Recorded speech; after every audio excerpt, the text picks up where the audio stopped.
نحمده ونصلي ونسلم على رسوله الكريم أما بعد فأعوذ بالله من الشيطان الرجيم بسم الله الرحمن الرحيم قل إنما أنا بشر مثلكم يوحى إلي أنما إلهكم إله واحد فمن كان يرجو لقاء ربه فليعمل عملا صالحا ولا يشرك بعبادة ربه أحدا۔ تم فرماؤ میں ظاہراً تمہاری طرح ایک بشر ہوں، مجھے وحی آتی ہے، تمہارا معبود ایک ہی معبود ہے، تو جو اپنے رب سے ملاقات کی امید رکھتا ہو اسے چاہیے کہ وہ نیک کام کرے اور اپنے رب کی عبادت میں کسی کو شریک نہ کرے۔ یہاں پر اللہ رب العالمین نے اپنے محبوب علیہ السلام سے فرمایا کہ محبوب آپ فرمائیے کہ میں تم جیسا بشر ہوں، خدا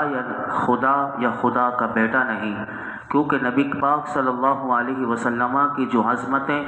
جو شان ہیں اس کا کون اندازہ کر سکتا ہے۔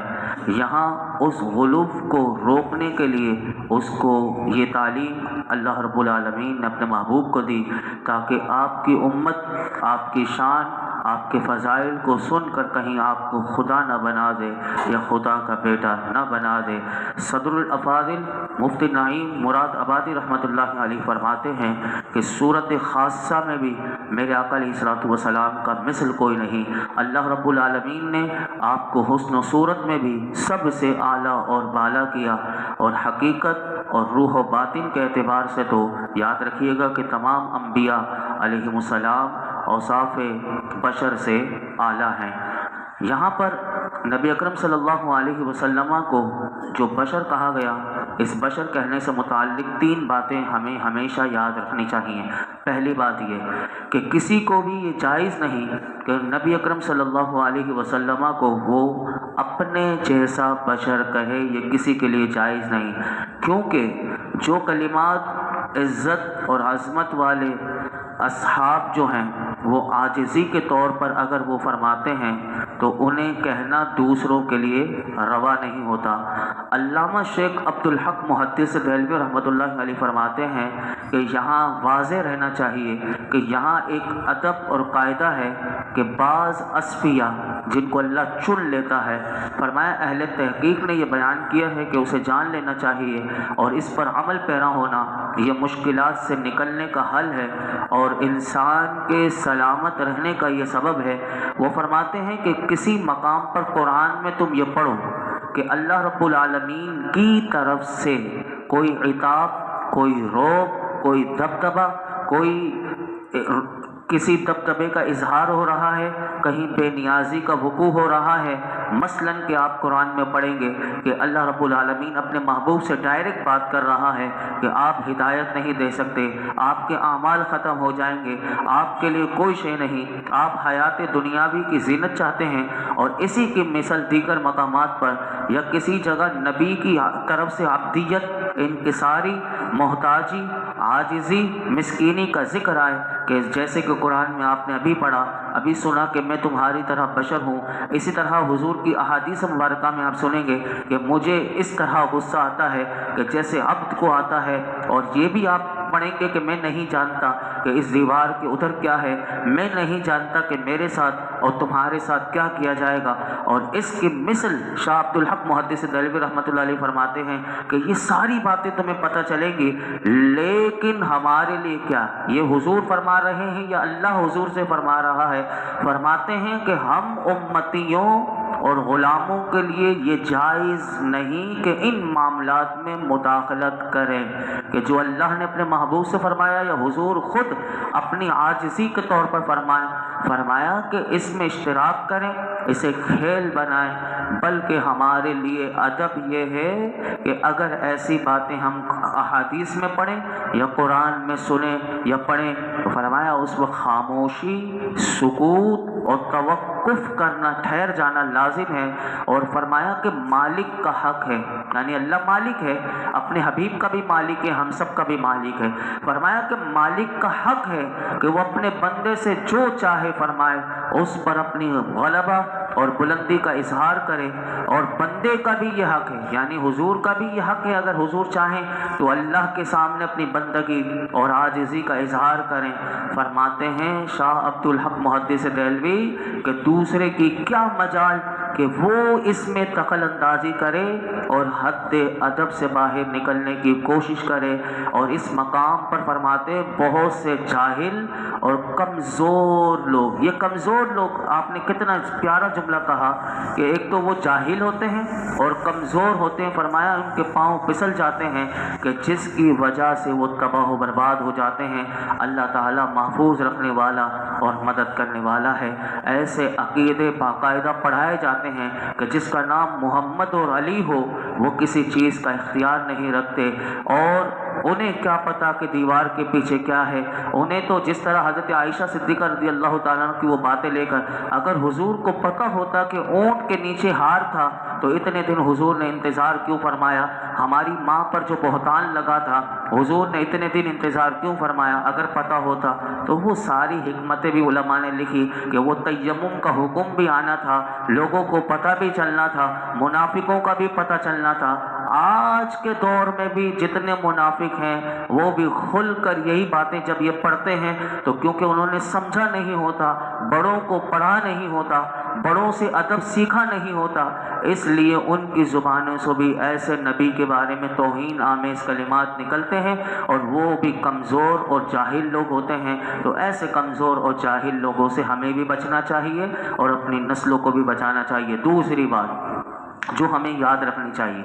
دوسری بات یہ ہے کہ اللہ رب العالمین نے جو فضائل جلیلہ اور مراتب رفیعہ عطا جس کو فرمائے ہیں، ان کے فضائل اور ان کے مراتب کا ذکر چھوڑ کر صرف اسی وصف سے یاد کرنا کہ جیسے ہر خاص و عام میں پایا جائے، اور ان کمالات کو نہ ماننے کی طرف یہ اشارہ کرتا ہے کہ جیسے جو نبی کو صرف بشر کی رٹ لگا کر رکھے، یا نبی کو بس اتنا ہی مانو جیسے یہ ادب سکھایا جائے، تو فرماتے ہیں یہ وہ لوگ ہیں کہ انہوں نے کمال کو ان کے دیکھا ہی نہیں، انہوں نے ان کے فضائل کو سنا نہیں یا پڑھا نہیں، تو فرمایا کہ یہ وہ لوگ ہیں کہ یہ کبھی کمال کو مانتے نہیں۔ اسی لیے فرماتے ہیں ہمارے لیے سلامتی یہ ہے کہ فضیلت اور مرتبے پر فائز ہستی جو بھی ہیں، وہ انبیاء ہیں، وہ صحابہ ہیں، وہ اولیاء ہیں، ان کے جو فضائل ہیں، ان کے جو اوصاف ہیں، اسی کے ساتھ ہمیشہ ان کا ذکر کیا جائے کہ جس کی وجہ سے وہ دوسروں سے ممتاز ہیں۔ اور یہی نہیں بلکہ نبی اکرم صلی اللہ علیہ وسلم اور یہ حضور کے صحابہ کا بھی طریقہ ہے۔ اب جیسے کہ میں آپ کے سامنے دو باتیں رکھتا ہوں، نبی اکرم صلی اللہ علیہ وسلم کی حدیث مبارکہ یہ روایت کرتے ہیں حضرت ابو ہریرہ رضی اللہ تعالیٰ عنہ، میرے آقا علیہ الصلوۃ والسلام جب قبرستان میں تشریف لے گئے تو حضور نے قبرستان میں جب گئے تو آپ نے یہ جملے ارشاد فرمائے، السلام علیکم دار قوم مؤمنین، دار قوم مؤمنین، کہ بے شک اللہ نے چاہا تو ہم تم سے ملنے والے ہیں۔ حضور صحابہ دیکھ رہے کہ حضور قبرستان میں گئے، حضور نے یہ فرمایا کہ بے شک اگر اللہ نے چاہا تو ہم تم سے ملنے والے ہیں، اور میری خواہش یہ ہے کہ ہم اپنی دینی بھائیوں کو دیکھیں۔ حضور نے یہ جملے ارشاد فرمائے تو صحابہ کرام نے عرض کی یا رسول اللہ صلی اللہ علیہ وسلم کیا ہم آپ کے دینی بھائی نہیں؟ تو حضور نے فرمایا کہ دینی بھائی ہونے کے ساتھ تمہاری خصوصیت میرے صحابہ یہ ہے کہ تم میرے صحابہ ہو، اور ہمارے صرف دینی بھائی وہ ہیں کہ جو ابھی تک نہیں آئے، یعنی حضور نے قیامت تک آنے والے اپنے غلاموں کو بھی سلام کر دیا۔ کیا انداز ہے! اور اسی طرح حضرت عبداللہ بن مسعود رضی اللہ تعالیٰ عنہ اب حضور کا ادب آپس میں کیسے سکھایا کرتے تھے، یہ دیکھیں، یہ ہے صحابہ آپس میں کیسے ادب سکھایا کرتے تھے۔ سنیے کہ حضرت عبداللہ بن مسعود یہ جلیل القدر صحابی ہیں، یہ فرماتے ہیں کہ جب تم رسول اللہ صلی اللہ علیہ وسلم پر درود بھیجو تو اچھی طرح بھیجا کرو، تمہیں کیا پتا کہ شاید وہ حضور کے سامنے پیش کیا جاتا ہو۔ تو حضرت عبداللہ بن مسعود سے جو سننے والے تھے انہوں نے کہا حضور آپ ہی ہمیں سکھا دیجئے کہ کیسے حضور کو ادب والا یعنی اچھی طرح حضور کی بارگاہ میں کیسے درود بھیجیں۔ تو حضرت عبداللہ بن مسعود نے وہ جو ادب سکھایا ہے، کیا سبحان اللہ، یہ درود پاک کے الفاظ ہیں، سنیے۔ آپ نے فرمایا حضور پر درود پڑھو تو یوں پڑھو، اللہم اجعل صلاتک ورحمتک وبرکاتک علی سید المرسلین وامام المتقین وخاتم النبیین محمد عبدک ورسولک امام الخیر وقائد الخیر ورسول الرحمہ اللہم ابعثہ مقاما محمودا یغبطہ بہ الاولون والآخرون اللہم صل علی محمد وعلی آل محمد کما صلیت علی ابراہیم وعلی آل ابراہیم انک حمید مجید اللہم بارک علی محمد وعلی آل محمد کما بارکت علی ابراہیم وعلی آل ابراہیم انک حمید مجید۔ دیکھیے کتنا پیارا درود ہے، اس کا ترجمہ لکھا ہوا ہے لیکن میں اس پہ ابھی کیونکہ وقت بہت ہو جائے گا، یہ اتنے پیارے الفاظ ہیں۔ اب ہمارے یہاں تو یا ایھا الذین آمنوا صلوا علیہ وسلم تسلیما پہ بھی لوگ اجتماعی طور پر بھی بآواز بلند نہیں پڑھتے، بعض تو یہ سمجھتے ہیں کہ امام نے پڑھ لیا تو ہمارا بھی ہو گیا۔ ارے ہم سب حضور کے امتی ہیں، حضور کی بارگاہ میں درود پاک پیش کیا جاتا ہے۔ جمعے کے دن کہا گیا کثرت سے درود پڑھو، اور محبت والوں کا تو درود حضور فرماتے ہیں میں خود سنتا ہوں۔ تو ہمیں تو اب یہ دیکھیے صحابہ کس انداز سے خوبصورتی سے حضور کی بارگاہ میں درود پڑھواتے، اور یاد رکھیے کہ حضور کو بشر کہنے میں راہ سلامت یہ ہے کہ نہ تو یہ بھی ساتھ عقیدہ یاد رکھیے گا کہ آپ کی بشریت کا مطلق انکار کیا جائے، یہ ہمیں علماء نے نہیں سکھایا کہ حضور بشر تھے ہی نہیں، بلکہ فرمایا کہ نہ ہی کسی امتیازی وصف کے بغیر آپ کی بشریت کا ذکر کیا جائے، کہ جب بھی حضور کی بشریت کا ذکر کیا جائے تو شاہ عبدالحق محدث دہلوی ادب سکھاتے ہیں کہ ہمیشہ کہو افضل البشر سید البشر، یہ کہہ کر تم کہہ سکتے ہو۔ فرمایا کہ یوں کہا جائے تو آپ کی ظاہری صورت بشری ہے اور باطنی حقیقت جو ہے وہ بشریت سے بھی اعلیٰ ہے، تو یہ ادب سکھایا۔ اور اعلیٰ حضرت کیا سکھاتے ہیں؟ اعلیٰ حضرت فرماتے ہیں جو یہ کہے کہ رسول اللہ صلی اللہ علیہ وسلم کی صورت ظاہری بشری ہے اور حقیقت باطنی بشریت سے عرفہ و اعلیٰ ہے، یا یوں کہے اعلیٰ حضرت کہتے ہیں کہ حضور اوروں کی مثل بشر نہیں، ہمارے جیسے بشر نہیں، تو فرمایا کہ وہ سچ کہتا ہے، اور جو مطلقاً حضور سے بشریت کی نفی کر دے تو وہ تو کافر ہو جاتا ہے۔ جو یہ کہے، بعض ہمارے سنی جاہل جو ہوتے ہیں وہ کہتے ہیں حضور بشر ہیں ہی نہیں، تو یہ نہیں کہنا چاہیے، وہ بھی آپ اعلیٰ حضرت کہتے ہیں مطلق اگر بشریت کی نفی کر دے کہ وہ بشر تھے ہی نہیں تو فرمایا وہ تو کافر ہو جائے گا، کیونکہ اللہ رب العالمین نے اپنے محبوب سے خود قرآن میں فرمایا، محبوب آپ فرمائیے قل سبحان ربی هل كنت الا بشر رسولا، تم فرماؤ میرا رب پاک ہے، میں تو صرف اللہ کا بھیجا ہوا ایک آدمی ہوں۔ یہ دو باتیں آپ کو سمجھ میں آ گئی۔ تیسری بات سنیے، تیسری بات جو شاہ عبدالحق محدث دہلوی رحمۃ اللہ علیہ سمجھاتے ہیں وہ یہ سمجھاتے ہیں کہ قرآن کریم میں جا بجا کافروں کا طریقہ اللہ نے بتایا کہ وہ انبیاء کو اپنے جیسا بشر کہتے تھے اور وہ گمراہی میں مبتلا ہوئے، لہٰذا جس مسلمان کے دل میں سید المرسلین صلی اللہ علیہ وسلم سے محبت کی ادنا رمق بھی باقی ہے تو آپ فرماتے ہیں کہ اس پر لازم ہے کہ وہ کافروں کے طریقے سے بچے اور حضور کو اپنے جیسا بشر سمجھ کر ایسے گمراہوں کی صف میں داخل ہونے سے ہمیشہ اپنے آپ کو بچائے، جو اس طرح جیسے کہ آپ دیکھیں گے قرآن کے بعض لوگوں نے ترجمہ کیا پیغمبر نے یہ کہا، پیغمبر نے یہ کہا، ارے تمہیں کیا اللہ کے محبوب کے نام لینا نہیں آتے؟ حضور کے کتنے، جیسے ابھی آپ نے درود پاک سنا کہ حضرت عبداللہ بن مسعود کس انداز سے حضور کو کہ قائد المرسلین، خاتم النبیین، سید المرسلین، یہ سب نہیں کہہ سکتے کہ سید المرسلین نے، میرے اور آپ کے نبی نے فرمایا بعض جہالا جو ہوتے ہیں وہ اس انداز سے ایسے گفتگو کر رہے ہوتے ہیں جیسے نبی ان کے برابر، پیغمبر نے کہا، ارے اس طرح کی زبان ہمیں نہیں استعمال کرنی چاہیے۔ اور اس آیت کا جو اختتام ہوتا ہے، اللہ نے اپنے محبوب سے فرمایا انما الہکم الہ واحد، محبوب آپ انہیں یہ بھی کہہ دیجئے کہ تمہارا معبود ایک ہی معبود ہے اور اس کا کوئی شریک نہیں۔ اب تو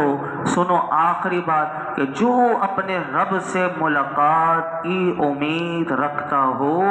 اسے چاہیے کہ نیک کام کرے اور اپنے رب کی عبادت میں کسی کو شریک نہ کرے، یعنی شرک اکبر سے بھی بچے اور شرک اصغر سے بھی بچے۔ یہ شرک اکبر، شرک اصغر، یہ 2 جمعے سے ہمارا چل رہا تھا، کل یہ موضوع بھی ختم ہوگا ہمارا۔ جمعے کے تیسرا جمعہ میں شرک کی ساری صفات بھی بتائی تھی اور آخری صفت پر کل ہمارے جمعے کے دن بھی موضوع ہوگا اور اس کو ہم سمجھیں گے انشاءاللہ شرک فی صفات کیا ہوتی ہے، اور لوگ نہ سمجھ کر اور اس پر بھی وہ مشرک بنا دیتے ہیں لوگوں کو، وہ کل جمعے کے دن۔ تو شرک اصغر سے بچنا چاہیے۔ شرک اصغر میں نے بتایا تھا کہ یہ ریاکاری کو کہتے ہیں۔ ریاکاری پر میں ایک حدیث پاک بیان کر کے آج کیونکہ ہم سورہ مریم کا بھی آغاز نہ کر سکے کیونکہ وقت ہمارا پورا ہو گیا، 1 منٹ باقی ہے، اور اس پر میں ایک حدیث پاک آپ کے سامنے پیش کرتا ہوں کہ غور سے سماعت کیجیے۔ ترمذی شریف میں یہ حدیث پاک ہے۔ حضرت ابو سعید بن ابو فضالہ رضی اللہ تعالیٰ عنہ سے روایت ہے کہ حضور اقدس صلی اللہ علیہ وسلم نے ارشاد فرمایا کہ اللہ رب العالمین جب قیامت کے دن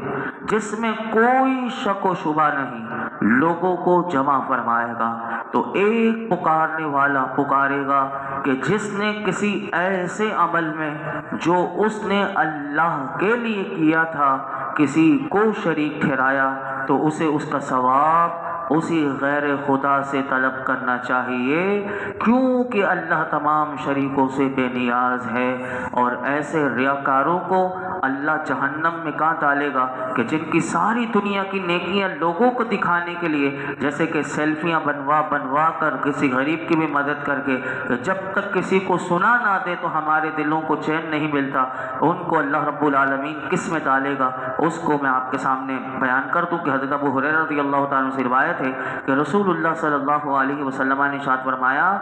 جب الحزن سے اللہ کی پناہ مانگو۔